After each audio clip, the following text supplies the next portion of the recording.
Okay, we'll find the dy dx for this right here. The y is not isolated, so use implicit differentiation.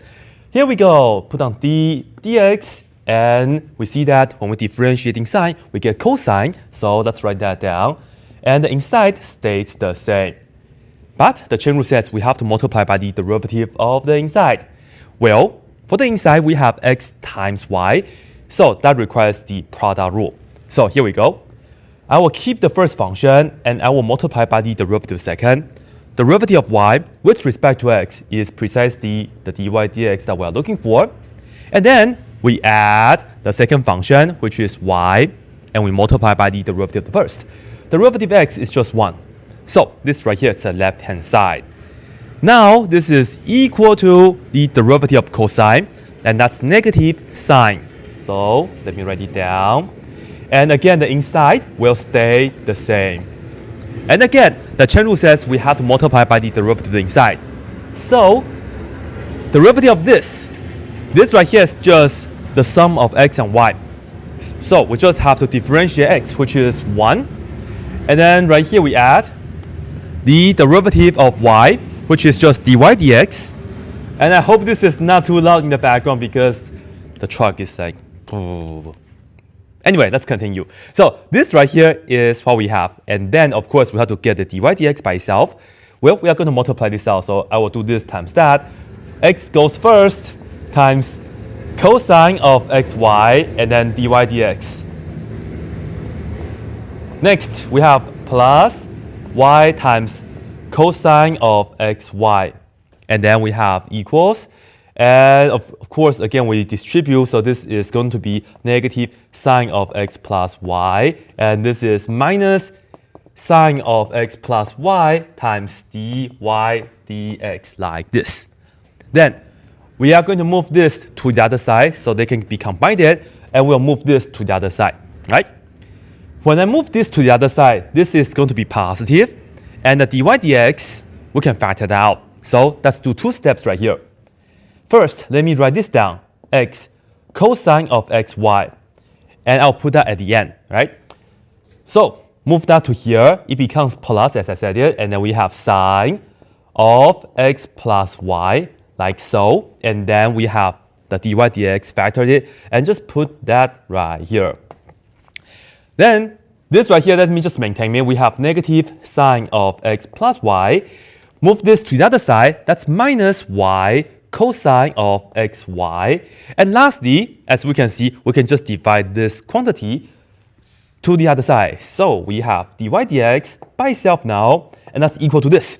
So negative sine of x plus y minus y cosine of x plus y, and then, sorry, this is x times y inside. And then all over that guy, which is x cosine of xy, and then we have plus sine of x plus y. And the order right here doesn't really matter, and I will just leave it right here. This is the answer. Okay, we're going to find the second derivative of this. So, implicit differentiation in action because the y is not isolated. Differentiating sign, we get cosine and the input stays the same, but don't forget to multiply by the derivative of the inside. Derivative y with respect to x. It's exactly the dy dx that we are looking for. Then derivative of cosine x is negative sine x. And the derivative of 1 is 0, so that's what we have. Then I'm going to move this to the other side. So we have cosine y times dy dx. That's equal to positive sine x. And then I will divide the cosine y on both sides. But you see that I can just put down sine x over cosine y, because the inputs are different. So be sure you don't write this as tangent or whatever, right? So this right here is the first derivative. Now for the second derivative, we'll of course look at this and then differentiate this one more time. Well, here's the notation. You see, this right here is going to give you d2 because you see the d twice, right? And you have the y, and then you can write this down, dx2, like this. So that's the second derivative, and it requires the quotient rule. Here we go. I will square the denominator. We have the cosine y squared. And then for the top, I will multiply the bottom right here, which is just the cosine y, and we multiply by the derivative of the top. Derivative sine x is cosine x, like this. And then we minus the top function, which is sine x times the derivative of the bottom. Derivative of cosine is negative sine. So let me just write this down right here for you guys. Negative sine. And the input is again y. But don't forget to multiply by the derivative of the inside. Derivative of y is dy dx, like this. So that's pretty much the idea. However, we do know that dy dx is equal to sine x over cosine y. So let me just clean things up for you guys a little bit. Well, let's write down this as cosine, and perhaps let's write down the x first. And then the cosine y next. Negative times negative, we have the positive. And again, here we have the sine x and then times sine y. That's good. And dy dx is sine x over cosine y. And then this is all over cosine square y, like that. And lastly, we can just multiply the top and bottom by the denominator, namely cosine y. So I'll just put down cosine y right here. And I will just put this down right here for you guys.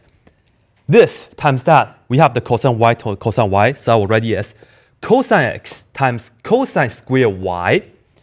And this times that, well, the cosine y will cancel, but we have the sine x, so that's sine square x. So we add sine square x and then sine y. And all over this and that, well, that will give us cosine to the third power y. So here we have it. This right here is the second derivative of that. And that's it.